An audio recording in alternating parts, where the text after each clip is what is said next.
The International Criminal Court is now in session. Rodrigo Roa Duterte.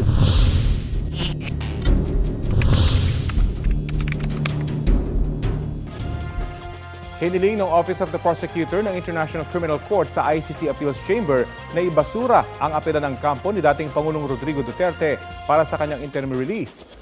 Naapela ng depensa ang desisyon ng ICC Pre-Trial Chamber 1 noong September 26 na tanggihan ang interim release. Ayon sa sagot ng prosekusyon sa apelang yan, bigo ang defense team na patunayang nagkaroon ng legal at factual error ang ICC sa pagtanggi nito sa pansamantalang paglaya.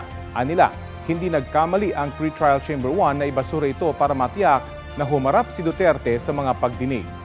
Hindi rin daw nagkamali ang ICC na tanggihan ang hiling ni Duterte dahil bigo rin silang patunayan na kailangan ng dating Pangulo na mapalaya dahil sa lagay ng kanyang kalusugan.